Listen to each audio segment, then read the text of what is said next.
Friends, ఈ వీడియోలో నేను ఎల్ఈడి బల్బ్ ఎలా రిపేర్ చేసుకోవాలో చేసి చూపించబోతున్నాను. వీడియో అయితే చాలా ఇంట్రెస్టింగ్గా ఉండబోతుంది. స్కిప్ చేయకుండా చివరి వరకు అయితే చూడండి. ఎల్ఈడి బల్బులు పోగానే చాలామందికి తెలియక పడేస్తూ ఉంటారు. వాటిని చాలా ఈజీగా రిపేర్ చేసుకోవచ్చని చాలా కొద్ది మందికి మాత్రమే తెలుసు. కేవలం 10 రూపాయలతో ఏ కంపెనీ ఎల్ఈడి బల్బ్ అయినా ఎంత వాటేజ్ ఉన్నా సరే ఎటువంటి టెస్టింగ్ ఎక్విప్మెంట్ లేకుండా చాలా సులువుగా రిపేర్ చేసుకోవచ్చు. మరి వీడియోలోకి వెళ్ళిపోదామా? పోయిన ఎల్ఈడి బల్బ్ క్యాప్ ఓపెన్ చేయండి. ఈ క్యాప్ అనేది పుల్ చేస్తే ఈజీగా వచ్చేస్తుంది. లోపల చూస్తే సర్క్యూట్ బోర్డ్ ఈ విధంగా ఉంటుంది. ఇది డిఓబి సర్క్యూట్ అన్నమాట. డిఓబి అంటే డైరెక్ట్ ఆన్ బోర్డ్, అంటే డైరెక్ట్గా ఏసీ సప్లై ఈ బోర్డుకి ఇచ్చేయచ్చు అన్నమాట. దీనికి ఎటువంటి డ్రైవర్ సర్క్యూట్ అవసరం లేదు. లాక్స్ కానీ స్క్రూస్ కానీ ఉంటే ఓపెన్ చేయండి.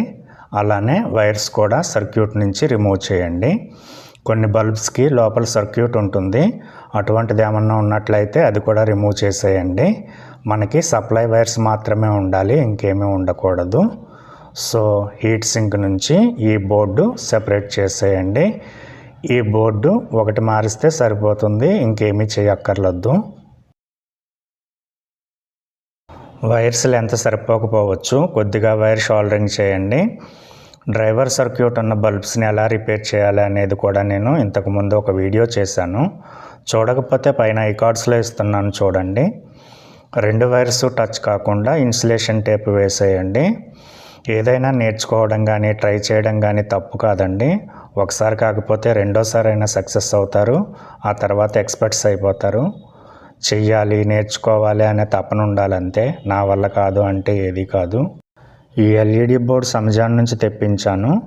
లింక్ డిస్క్రిప్షన్లో ఇస్తున్నాను. ఇంట్రెస్ట్ ఉన్న వాళ్ళు అక్కడి నుంచి పర్చేజ్ చేయండి. డిఓబి బోర్డ్స్ అంటారు వీటిని.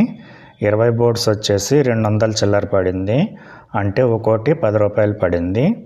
మీరు 150 రూపాయలతో కొత్త ఎల్ఈడి బల్బు కొనే బదులు ఇలా కేవలం 10 రూపాయలతోనే పాత బల్బుని కొత్తదిగా మార్చేసుకోవచ్చు. ఈ సప్లై వైర్స్ని హీట్ సింక్ మరియు సర్క్యూట్ బోర్డు మధ్యలో నుంచి బయటకు తీసుకురండి. ఈ 2 వైర్స్ని బోర్డులో ఎన్ అని ఉంటుంది, అక్కడ షోల్డరింగ్ చేయాలి. ఈ బోర్డులో ప్లస్ మైనస్ అని ఇచ్చారు, ఇది తప్పు. ఎన్ అని ఇవ్వాలి. ఎల్ అంటే లైను, ఎన్ అంటే న్యూట్రల్ అన్నమాట. ఏసీ కాబట్టి వైర్స్ అటు ఇటు అయినా పర్వాలేదు. స్క్రూస్ ఉంటే స్క్రూస్, లాక్స్ ఉంటే లాక్స్ చేసేసి 2 వైర్స్ని 2 పాయింట్స్ దగ్గర షోల్డరింగ్ చేసేయండి. అంతే, సింపుల్. క్యాప్ పెట్టేస్తున్నాను. చాలా ఈజీ కదా. మీరు కూడా ట్రై చేసి ఎలా వచ్చింది అనేది కమెంట్ చేయండి.